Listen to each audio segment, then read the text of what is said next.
So as a reminder for those of you who are new to these webinars, this is a regular Zoom video conference. If you have questions anywhere along the line, type them into the chat window, and then we will respond to them at the end. So Beverly, why don't you take it away? Okay, great. Thank you, and thank you to Louis. Louis forgot to mention that we are academic first cousins, which means we had the same advisor many, many years ago. That was Elliot Soloway, and that's lovely to recount. That's right. And I'll just to add to that, we were both big believers in the potential of AI in education, and now we're starting to see it become a reality. I think It's pretty exciting. Don't you agree, Beverly? Yeah. So we were both his first student, or we mixed, something like that. And that's great. Yes, I believe it's here, absolutely. And not only that, my impression is that it won't go away, because once teachers find out that they can get the support and get the grades corrected, and they can get the extra help for students, they won't give it up. So I think it's here to stay. Okay, I'm going to do a brief introduction. My name is Beverly Park Woolf. I am a professor in the College of Information and Computer Sciences at the University of Massachusetts, and I have been building intelligent tutoring systems for 30 or 40 years, and we have math tutor, which I'll show you at the end, and tutors for physics and tutors for biology and many, many other subjects. So first thing I want to do is talk to you about influential. I'm going to go back to the ancient people. That in your past, if you think about where you had effective teaching, it might have been where you had teachers who made a personal connection with you. And the classes that you remember might be when teachers had fun in the classroom and brought you in exactly where you wanted to be. This was in the ancient world where that was possible. And here we have a picture of the same fresco by Raphael, Plato, and Aristotle. But in those days, this kind of personalized, one-on-one attention was only available to the very elite. It was available to the sons and daughters, actually probably not daughters, of the elite, to learn from the master teachers. And that's how the best people, the generals of those days and the priests of those days learned. But then the Industrial Revolution came along, and we gave that up because we had to now educate all the people so they could all go into the factory and read the instructions. And then we gave up this personal attention. We gave up having fun with your mentor. My question is whether we can use AI to bring back the fun and bring back the personal connection. And can we reduce the load on the teaching staff? So this does not look like the same thing at all, right? And you don't even think it's personalized, or maybe it's not. But the question is, I'm going to start showing you some research that is trying to get each student to have a personal mentor and have an instrument in front of them that will be at their level and teach them exactly what they need to know. And my goal is to say, and a lot of people in AI think teaching should bring back this personal connection, should be responsive to students' cognition, metacognition, emotion, and persistence, should bring back the fun, match the needs of individual students, be adaptive, of course, provide data analytics, and I'm going to talk a little bit about data analytics because that is the latest new opportunity we have in education, and move away from passive lectures. The results of using tutors, and this comes from a recent study, 2016, of Kulik and Fletcher, raised test scores 0.66 standard deviations. That is from possibly a C- grade to a B grade. And I don't have to go into this. A lot of people have seen this before, but this is one-on-one tutoring. And if you have the conventional classroom 1-on-30, you get this grade around C-. But if you do one-on-one tutoring, students can get B grades. And it's less work for the teachers. So that's sort of the motivation. And now I'm going to focus a little bit on, as we said, emotion, behavior and learning, big data, and things like that. Okay, so in terms of emotion, first you have to think or believe that emotion does impact learning. If you don't believe that, then it won't make a lot of sense. But I definitely believe positive emotion like confidence will have an impact on academic performance. And there's a lot of studies that are down here, Coleman, Peckrin. that support what I'm saying. And these are a lot of tests, but a lot of tests in the classroom. Very few are online tests. So predisposition, that is, if you have low self-confidence, this can diminish success. Boredom can reduce task performance, and et cetera. So if you believe that there's some connection between learning and emotion, and that student interest has a facilitative effect on cognitive functioning, that positive emotions have an impact, that even negative emotion can be beneficial because people have shown that confusion is associated with learning under certain conditions, and boredom reduces task performance and increases ineffective behaviors such as gaming the system. So this has been seen in both classroom and online systems. And many people now relate to computers in the same way they relate to humans. That is, they actually tell secrets about people, and they tell the, kind of don't say it about the computer and don't say bad things about the computer because they are becoming pals with the computer. And people continue to engage in frustrating tasks significantly longer after they have a dialogue with the computer, and they have lowered stress level after receiving an empathetic message, etc. And all these things have been evidence that emotion affects your learning. So what should a tutor do in the moment when students are frustrated and bored? Should it increase the challenge, decrease the challenge, provide effective scaffolds? And how do you measure changes in the student's affect? So we have done a lot of studies on the negative aspects of confusion and frustration and boredom. And also DeMello has this other paper by Art Gracia Pekrin, and by another one by Pekrin again, who's a classroom psychologist, and Baker, this is Ryan Baker, etc. So a lot of studies have been done on the connection between learning and emotion. So we have two approaches to detect student emotion. One is you ask the student, how excited are you? How frustrated are you? How bored are you? And the second is you videotape them, look at their face, and try to use computer vision to understand their emotion. So these are the simplest kind of statements we have in the system, and we put them out every 5 minutes. How are you feeling? Please rate your level of interest. And this could be confusion, your level of boredom, your level of anger, etc. And then we ask them to put in some words. Tell us what you're thinking about that. And then we analyze those words. So two major approaches. We don't have to go into detail on this, but we look at valence, which is how positive or negative is that emotion, and activation, how low are you? Are you asleep while you're saying this, or are you really active? And the locus of control, internal or external. And so we prompted students for every 5 problems or 8 minutes, whichever came first, and asked them about frustration, confidence, etc. in that same interface. And we've done it 2 ways, and this is an interesting part. We've done it with 450 random responses from 2001 given to 5 coders. This is humans who are looking at the words that the kids said. And again, it's middle school. Each coder independently created around 10 categories and said, this guy is thinking about, he doesn't know what he's talking about. He's all confused. Or this guy is very positive about how negative he is.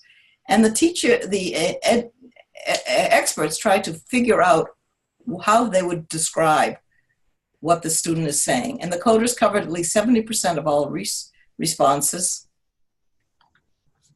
And here's the person, let's say a student who's looking angry. Of course, it's a little older. This is actually a picture of Ryan and a picture of Jacqueline. And they're looking and trying to make a decision about what her face looks like, what she is saying. And so we have to then get reliability between these people. This person who's making an evaluation of the student, and this other person, and this other person.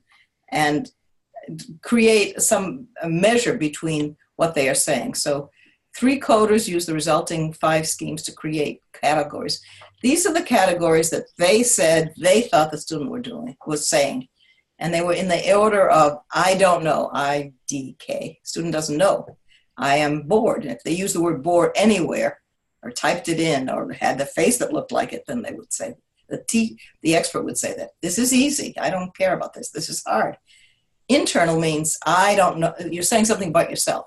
I don't like math. I'm not a math person. External, positive, negative, supportive, unsupportive, saying the tutor is helpful enough. So once the experts had all these categories, they could take the text that the students had written next to why I'm angry, bored, confused, and then put these into categories. And then we had good categories for understanding the emotion.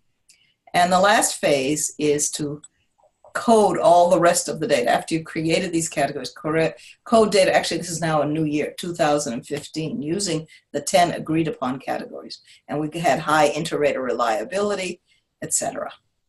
And these are just particular ratings we had between two coders.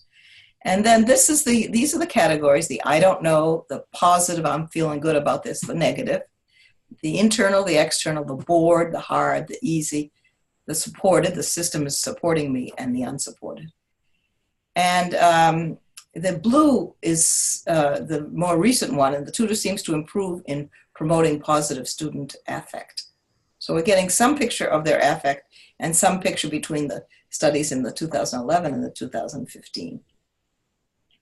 Many students tend to externalize their emotion. Populations differ on whether they reported the material as hard, and the tutors seem to be improving in promoting positive student affect. Okay, so that's one way that we look at emotion. And this is the second way, which is in process now, so we don't have total results, but actually this is our same lady who we were looking at before, but then there's lots of other faces. And the idea is, can you take these pictures and use computer vision, this is artificial intelligence, and figure out what their emotion is? And it's not yet clear. We're using machine learning, deep neural nets, etc. We input the video, we extract computer vision features, we train a model, and we test a model. And so we have for these people the statement about whether they're confused or bored, and we have also their activities. Did they solve all the problems right? Did they jump to another problem? Did they ask for a lot of hints? And we can train the model that way and figure out when we see the eyebrows in a certain position, which is all we're looking at really, is the eyebrows, wrinkle around the mouth, etc. And I'll show you that in detail. Can we train a model to be consistent then? And here's so we have been working with students from the University of Massachusetts. That is, these are first-year students who are taking developmental math. It's no longer middle school, but it's adults. And Clark University. This has been doubled now. We have done a lot more sessions. So this has been about 3,000 data instances after filtering. Remove demo. I won't go into that. Modalities. We're now using two cameras. One is the web camera that every computer has now, so we can use this for, from your laptop, from your iPhone. We also have put a GoPro, which is a small camera, on the desk because sometimes students move their head and they all of a sudden disappear. We don't have a view of them. And we have mouse traces. We can trace what they're doing with the mouse at the same time. And this is a different data set from a different author, and I just want to show you the faces that they got. And they saying that from top to bottom rows show engagement intensity. So this is low. Guys not engaged, guys not engaged, and more engaged, and absolutely engaged. What, unfortunately, they're doing is looking at a video. They're watching stimuli on video. So they're not learning, and ours are learning, so there might be less emotion shown. But anyway, there's several people doing this kind of work. But our data set we feel is novel because it's in an educational setting, and that's hard to find. Most student databases are not publicly available, and this comes about because when you work with middle school kids, you need permission of the teacher, of the superintendent, of the parents to videotape your children. Whereas if you work with a first-year college group, you only need the permission of those students who have grown up with Facebook and images, all of them all the time, and they're delighted to be videotaped. So, and other data sets consist of subjects reacting to stimuli, watching a video. Ours consists of subjects working on math problems. And most data sets are annotated with emotion. That is, some human goes through and says that the person is surprised or happy, etc. Ours are annotated with the problem outcome. So I'll show you in detail, but we have a record of how the kid is doing in every problem, of course. In fact, this is the kind of information we have, which, there's a person's name and his username and the number of problems he attempted. But then we have an effort chart that is created by the computer, by the tutor. And if you look at the bottom where the colors are, this blue color is for skip. He skipped the problem. This is yellow, which is hard to see here. He didn't even read the problem. We don't feel he spent enough time to even have read the problem. Purple, he gave up. He moved on and asked for the next problem. SOF, which is the red one, he correctly solved this problem on the first attempt, etc. And he guessed or he asked for hints. So for every problem of the hundreds that the student has done, we have a record of every action that he asked for help, that he gave up, that he skipped it. And in terms of this pink here is he guessed. And we think he guessed because he didn't ask for hints and he probably got it wrong. So we have all that information to align with the information about the emotion of the student. Okay, and we put it together and we measure the time it takes for every activity. Again, this is the far right is solved on first. So that doesn't take much time. But if you ask for a hint, which is the highest one, you're looking at average time in seconds, 80 seconds, because you're asking for a hint and the tutor gives you a hint, etc. And then to give up also takes time because you usually have to read it first and think about it. But not reading it takes, of course, very little time. Okay, so we have all this data about students in the math tutor. And then we have reports per problems, and I won't go into detail, but for every problem for this student, and here are the topics: angles, triangles, Pythagoras theorem, XY linear function, etc. We have a rating for every problem for every student. Green, which is A for excellence, red is unsatisfactory, etc. And a teacher can double click on these and actually see the problem that we're talking about. And there's a mastery trajectory report. In other words, how close to mastery did the student get? And this is what I was telling you about, that in the computer vision system of the face, we are looking at, if you start on the top left and you just go across, we are looking only at the inner brow, the outer brow, you see the eyebrows, and looking at whether there's a height in the inner brow, at the upper lid risers, at the cheek riser, at the lip corner, at the chin riser, lifting the chin, at the lip stretcher, and lip tightener, etc. So the system is automatically focusing on each of these, and we are measuring at the bottom the same effort labels I just described to you. It's hard to read, but number 7 is solved on first, and number 6 is skipped. So a lot of people who are doing inner brow are at the same time solving on first and asking for hints. Whereas a lot of people whose brow is lowered are doing all of these things all at once, etc. I mean, they have a lot of activity. They are lowering their brow, and at the same time, the system shows that they are asking for hints, skipping, solve on first, etc. And here too, over here on AU is an action unit 17. You get a lot of solved with asking for hints at the time a person puts their chin up. So we're correlating the activities while they're in their behavior at working on a tutor with their facial features. And I can't say that we have an answer. We can't say once you lift your chin, that means you're going to get it right. But we're working towards finding out what are the facial movements that are correlated with the effort movements. So there might be questions on that. I don't know. And then we go back. The goal for us is to build a predictive model of effort and of emotion. And so again, we have the affect, we map it, we have the student performance, and we have labels of effort.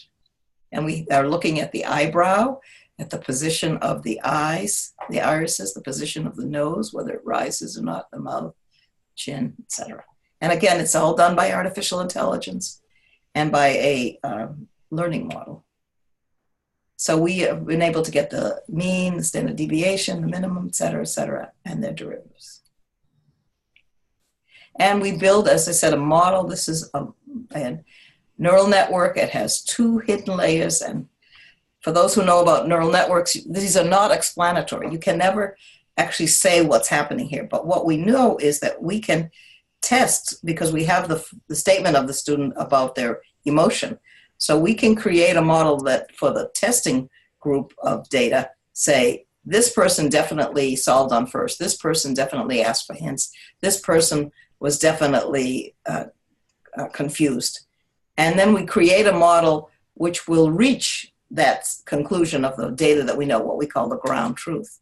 And after we've created that model, we then test it with other data and see if we can get the model to make predictions about incoming students who we know nothing about, and will they solve on first, and can we tell that very quickly?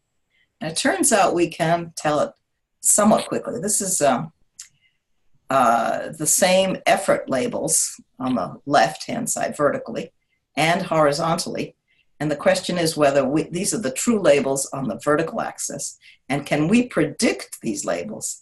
And it turns out in the data that I've shown you, we can do it for people who solved on first. We can predict with some high reliability that this person is going to solve it on first. And we can do it quickly, actually, I can show you, and et cetera. But it's only because we had a huge amount of data in the solved on first category. We did not have enough data on the others. And that might have to do with the fact that we were working with college people.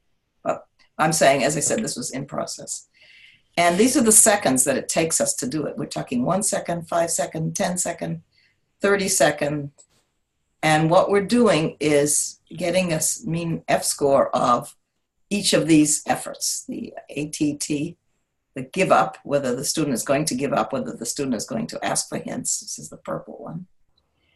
And actually the guy who is not staying long enough to read, we can, that we have much more predictability there because he leaves very quickly. Okay, so again, these are early classifications. I can't say a lot about it. But in summary, I can say that we've seen that positive features in online tutors that are helpful. The empathetic character, which I'll show you. The fact that it's a simple 3D character helps. We're using non-language processing, and that seems to work well. That is, we're taking students' statements and kind of identifying phrases. And growth mindset, which I'll talk about later. And the hurtful features in an online tutor we've seen to be simple statements about success and failure. In other words, if you say to the student, you got it right, you got it wrong, it turns out the students will become angry and frustrated. So it's the worst kind of response a system can give at this point. And the best kind is this growth mindset, which I'll go into in a few minutes. Okay, so we've done that. The behavior in learning, so you've seen a little bit about behavior, but I guess we want to see whether the student's interest and engagement and motivation and performance can be improved. We want to change all that. We could provide certain interventions to produce changes. Can we examine both progress charts, and I'll show you what I mean by that, and alternative responses. And you should all know that we are not shooting for an ideal policy, just a policy that works to some extent.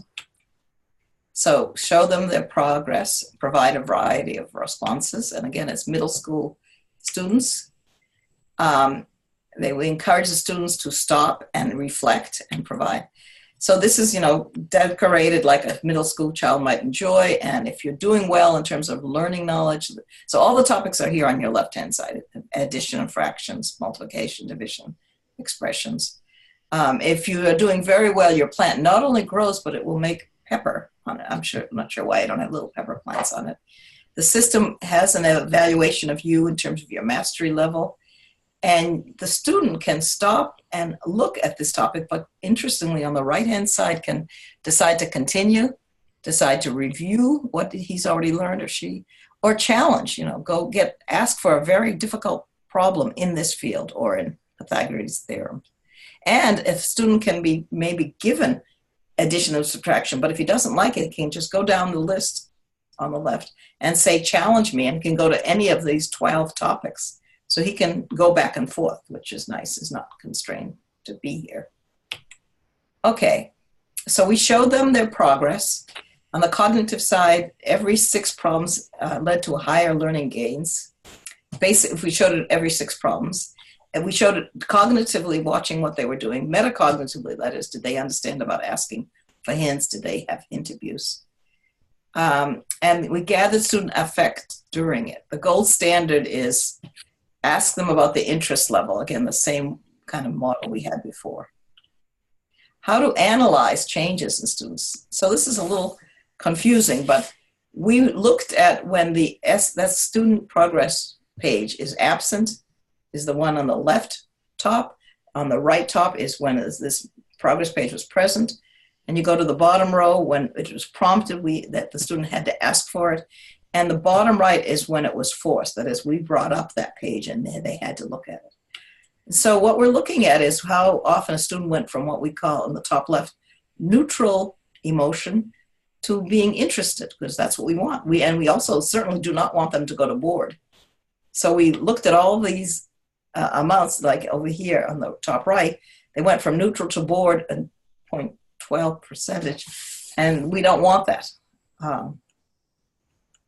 And that was for the student's interest. We were measuring student interest. And the next one, we're measuring student excitement. And the question is, again, can we motivate that they go from neutral to excited? Can we motivate that they don't go to unexcited? And, we saw that we could somewhat. Probability of following a specific path. What is the probability a student will end up excited after 3 transitions? And then I had intimated that we gave them different responses. These are the kinds of responses we give. One is empathy. Don't you sometimes get frustrated trying to solve math problems? I do. That's empathetic. Growth mindset. This is from Carol Dweck, and we have about 50 statements that she's created that talk about your approach to learning. And the approach is something like, did you know that when we practice to learn new math skills, our brain grows and gets stronger? So messages similar to that. Students reacted very well to that. And then success and failure sentences, very good. We got another one right. These are the kind they did not like. They appeared to be frustrated afterwards. So Dweck's, let me just show you that we have a little character on the right-hand side while students are solving math problems. Did you know that when we learn something new, our brain actually changes? It forms new connections inside that help us solve problems. So people who believe that, students who believe that, seek out new academic challenges, and they have more positive growth with these kind of sentences. And DeMello found successful results in AutoTutor also by giving empathetic messages. And with exposure to more empathetic messages, students exhibit higher level of interest. With growth mindset, which is the ones from Carol Dweck, students valued math knowledge less, and I'm not sure why that came out, and had lower post-test performance scores. So we have to go over that because that doesn't quite jibe. But with the success failure messages, students were less learning oriented. That is, they did not think they could learn, and they claimed to be more confused. So we have now a methodology to analyze how specific interventions produce changes in affect, etc., using both this SPP and using the other item. Okay, so now nearing the end, I wanted to tell you about big data for education because we have an amazing opportunity now, just recently. And what is big data? Why is it useful? Big data is just a PR term. It is nothing. We had big data before, but now that we have MOOCs, we have bigger data. But the question is, we can now perhaps solve what I call education's wicked problems.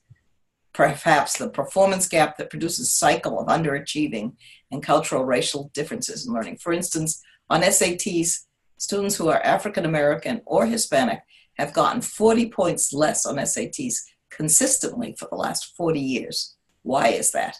We seem to have enough data now that we could perhaps start looking at that kind of problem. And we could identify students with similar learning difficulties, that is, they could be grouped together, classified together. And we could find out what is the teaching strategy for each of those groups and what are gender differences. These things you couldn't have discovered. You certainly can't discover them in the classroom, but you cannot discover them without new modes of data analysis, which I'll just talk about quickly. And this kind of big data, and I'll show you what I mean by big data, blurs the boundary between teaching and research. In other words, every teacher can become a researcher, because if they are trying to answer questions about their students and they are using this kind of big data, they have become a researcher. So these are the kind of questions, these questions come from our teachers. These are in-service teachers who are taking a course to get a master's degree, but it's in the afternoon after they've already had 30 children to take care of and teaching math. And they want to know, who are my students at the beginning of the year? Which basic concepts have my students had a hard time retaining? How can we use data to detect students' groups with different levels of understanding?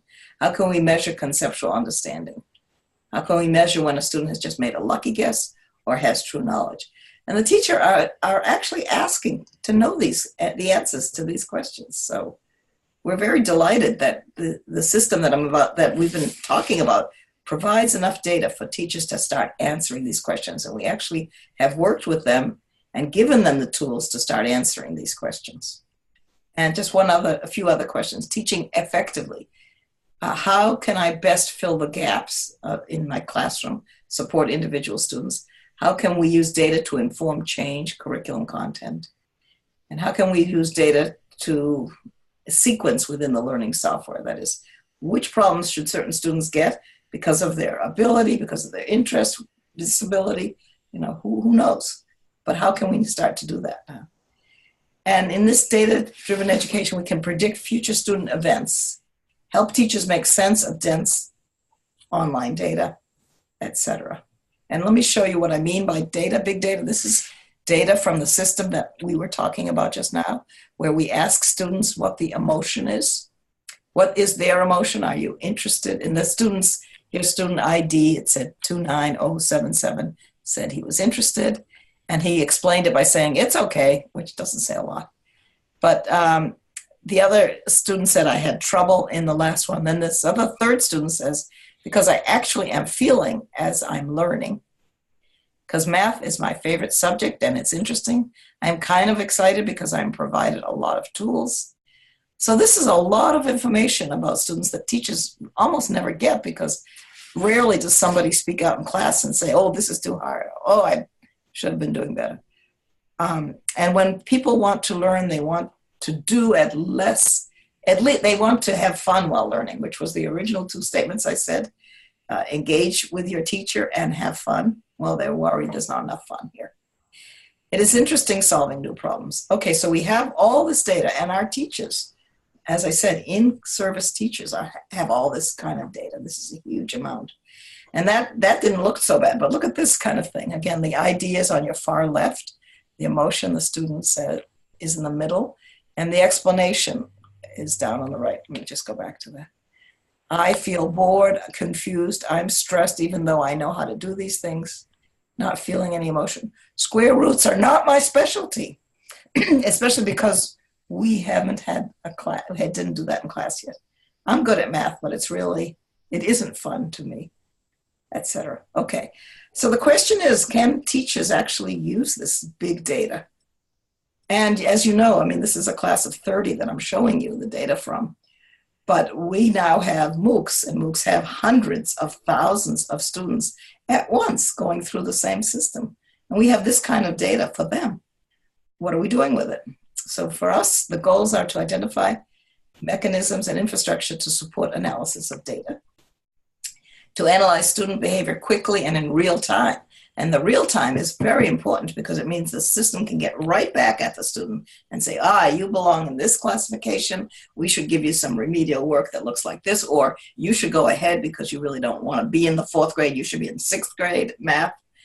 And we can provide that immediately to students. This information supports teachers to offer help, to change course material, or complement the student. Educators can now monitor each student personally, even in large classrooms. I think teachers have enough to do to teach the course. I'm not asking them to solve these problems. But as I said, we have real classroom teachers who are interested in doing the machinations that are required to get some of these answers. And they're doing it with funding from NSF, sometimes without any funding, just because they're interested. So what kind of questions are worth asking and worth answering? What do teachers and students want to know? And that may be something different. What do researchers in learning sciences want to know? What are techniques to answer big questions for big data? So that's about it for the research. And I thought I would just go through the tutor that we've been using in every one of these cases, but we can stop shortly. And this is what the tutor looks like. There is an affective learning companion, and we put together on the right, and you can see we try to have cultural ones and ones that show some emotion. And on the right is how we put together the message. Did you know and there's no single way to learn sometimes, but no matter how we learn, challenging ourselves and putting in effort gives us skills we need to learn. Learning math is like riding a bike. We have to practice a lot. So the character says what we think that student should see at the moment. And, we're not sure we're right or wrong, but we're trying to find out. Again, the characters have some emotion and names that we hope are cultural. This is an example of a problem. There's a math problem in the middle. It's multiple choice. There's a bunch of hints. You can replay the hints. You can read the questions. You can see examples. You can see videos. The videos are nice. We've just taken them off the web, and they are similar to the problems that you see here. Somebody standing at the board talking about the same problem, actually. And this is the character, and the character is speaking to you. You can choose not to have a character, and we find that high-achieving males don't like the character. They draw ears on her and want to get rid of her. And then you can go to My Progress. That was the My Progress page, which we showed you before. Okay, and this is another page, different page. And other problems. So this tutor now has almost 1,000 problems in it, going from grade 4 through grade 12. And it's aligned with Common Core in the United States, that there's any teacher teaching to the test and having a topic that's in the Common Core could align with the problems here and get exactly the problems needed. So here's the progress page, this time with peppers growing, because somebody went that far and got like 93% mastery level on Pythagorean theorems. And then we come back to the personal connection. Can we get the personal connection again? And that's what I think is going to be the future, to bring back the personal connection, to individualize the responses to a student's cognition, which we pretty much can do. We can see what problem they really are ready for.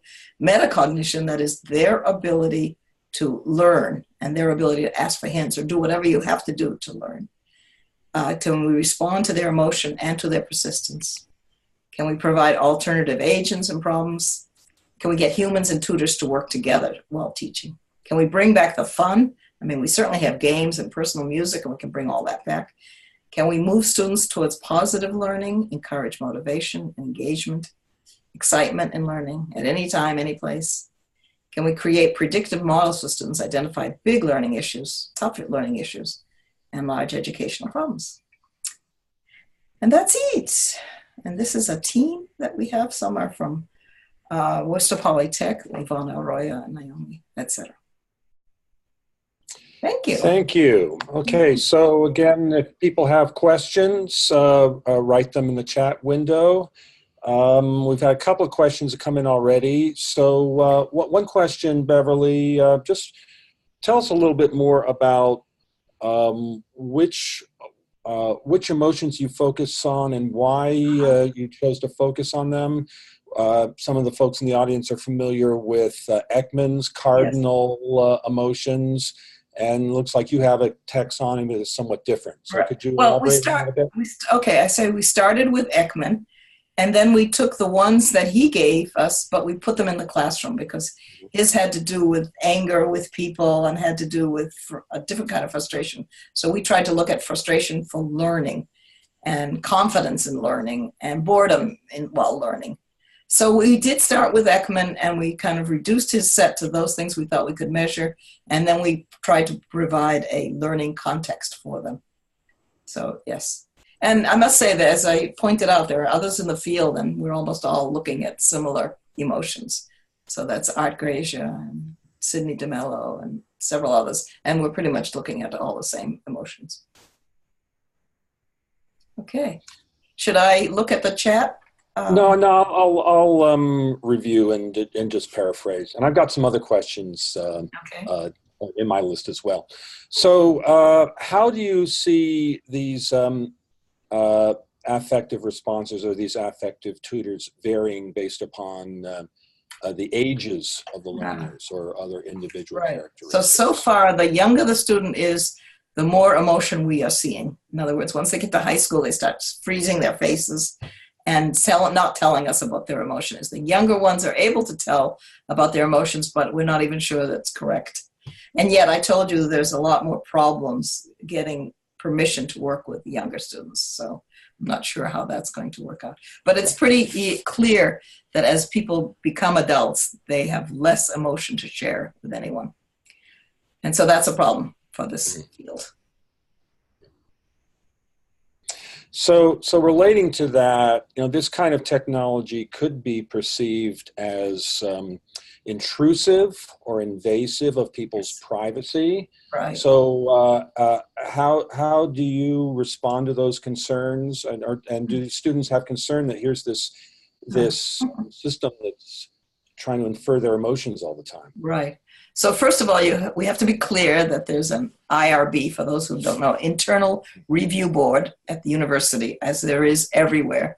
And we are not allowed to keep anyone in one of these experiments who wants to leave. So as soon as someone says, I don't like this, I'm afraid of it, anything, they're out, because those are the rules we have to abide by. So nobody is put in this position who doesn't want to be. And I find it unfortunate that the kids who have been raised in this social media are so excited about being monitored. I mean, there was a time we put bracelets on to monitor their heartbeat, and if we forgot one, the kids would yell at us. I want a bracelet. I want to have a camera. I want all this stuff. So I'm not sure that's good for anybody, but that does not seem to be a problem. The parents still are very concerned about it, and we have to be careful of that. Mm-hmm. But as students, more and more students are in this age where they are giving away a lot of personal information. They don't find a problem with this. They love it. Interesting. Mm-hmm. So with a lot of these AI-based technologies, we see a potential for students to game the system, to try to outsmart the system. And I'm wondering if you've seen examples of students trying to game these affect detectors. Yeah, I guess we didn't record that, but it's true. We have seen that. In our system, we give a lot of hints out, but we never give out the final answer. So one mode of gaming is that the last hint, you have 3 hints, and in some systems, the 3rd hint will tell students the answer. So they'll just click right through to get it.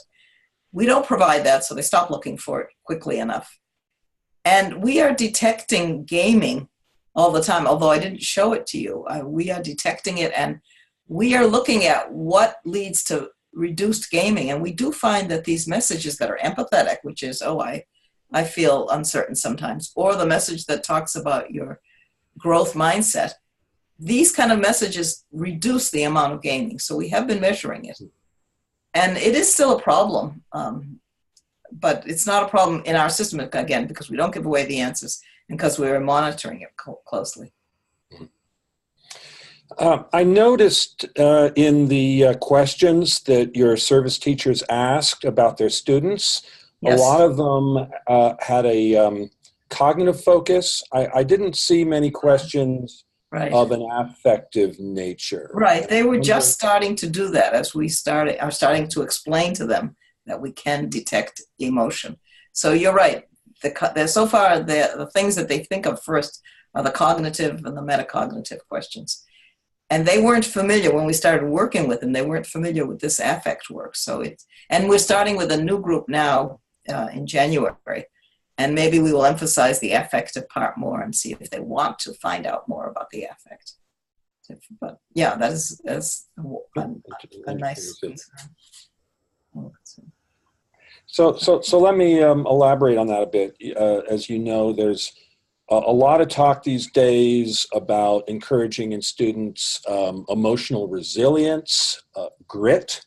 Grit, persistence. And I'm wondering, do you see potential for AI to, first of all, detect grit, and then secondly, to instill and promote grit, or similar self-regulation skills? Yes, I'm absolutely convinced of it. And the work that you saw that we were doing with computer vision is all about grit. I mean, the game plan, though, as I said, it's still in progress, is whether we can see if there's determination, persistence, and grit in their faces.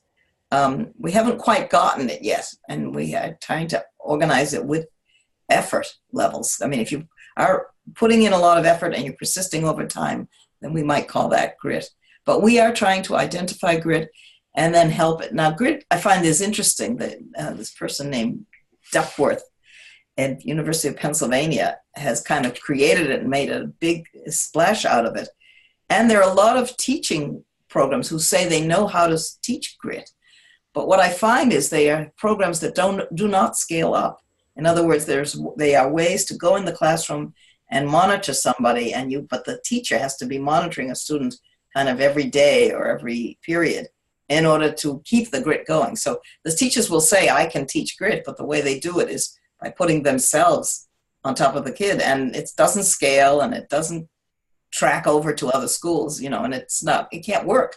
I claim AI can definitely work. I mean, if we can detect it, and I showed you the ways we're trying to detect it, we can use every method that the teachers are using to support grit, which is to find out if a person is becoming discouraged, find out if a person is becoming angry, and try to raise the negative attitude to the positive one. And so I really think AI can support grit, and I actually cannot see it in the classrooms yet. So we got a question here about the generality of the results that you're getting. I mean, you've been applying this to math education, and we're curious, how does it apply to concept acquisition, language learning? How do you see the broader application of technology? I think in technology, we will be able to use it in all those areas, but it is clear that at this point, it's the quantitative arts that people have focused on. So we are teaching the quantitative arts, the math and the sciences, much more generally and in larger scope than the other skills, the qualitative skills. So language learning is a really difficult area, but the AI is starting to make inroads in language learning. So there's a lot of language learning tests that you can have. There's a lot of medical diagnosis AI tutors in this country and in Canada. So once you start getting into diagnoses, you're beginning to be more qualitative because there's no real answer for that. Also, actually, while you teach computer programming, even though you may think it's quantitative, it really isn't, because again, there's no solution, no correct solution. People can put together lines of programs and some work and some don't.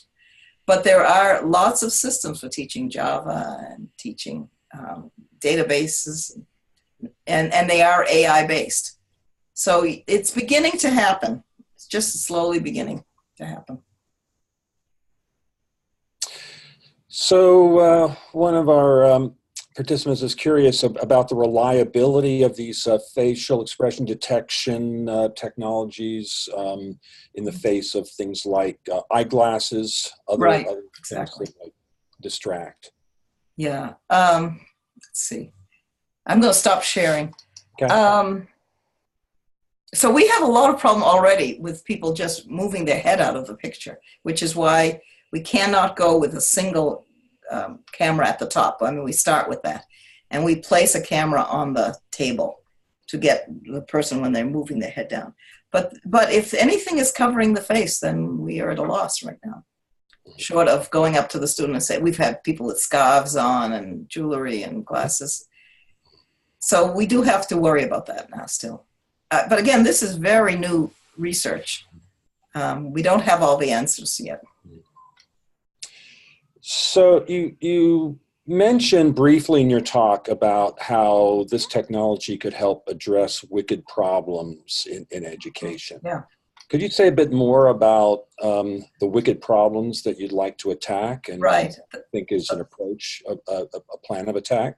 Right. So that first one that I told you about, that there's been in the United States a 40-year gap between Hispanic students and African American students in terms of grades on SATs. There's also been this huge gap in terms of graduation. I think it's under 50% of Black Americans are graduating high school, or the combination of Hispanics and Black Americans that are graduating high school. 50% is, I mean, in this day and age, to not have a high school diploma is very scary. That's a very wicked problem. And also urban, in an urban situation, it's much worse. Now, I don't think that AI is going to solve all, that's a social problem as well as an intellectual problem. But can we use this data to get a handle on these things, these wicked problems? Because we really cannot continue. I mean, we have records in the United States of the amount of money being spent for education rising every year, and the result on international tests being absolutely flat, absolutely the same. In other words, nothing has changed in the learning, and the price has gone up every year. And when it comes to international tests, the United States, I don't know, I assume this audience is from the United States. But in terms of international tests, I'm talking about PISA and several others, the United States is 30th and 40th in teaching language and in teaching math. I mean, 40th. The leading states are, well, Finland and Hong Kong and Singapore. So some of the city-states are the leaders in this. Finland is interesting, and you ask why? A strange thing happens that even though we have, I think it's something like 1,100 hours of teaching per year for our American students, the Finnish have only 600 hours. In other words, they teach half as many hours as we do. And they are #1 in PISA results. And one of the things they say about the teaching is that they only teach when you have to teach the subject. Then the students are free to roam around in the room and to choose what projects they want to do. I mean, for child care, the Finnish student has to stay there for certain ages and certain number of hours, but they're not engaged in academic work all that time. And most of the engagement is, they say, Montessori style, in the sense that they can pick and choose and just stay as long as they want with some of this. What is happening in the United States that our expense has gone way up, our hours is way up, and our results are not only the same, but way down from, I mean, war-torn places like Ireland are ahead of us in education. So I'd say we have a lot of work to do. And I think AI can help us in some of this. Okay. Well, good. Well, we're coming to the end of our hour. So thanks again, Bev. It was a very informative presentation. I want to remind everybody, in a couple of weeks, we have James Lester, who's going to be speaking about intelligent game-based learning environments. His group is doing a lot of interesting work, also incorporating emotion detection. I think you'll find that to be very exciting. So thanks, everybody, and hope to see you at the next webinar. Bye for now. Bye.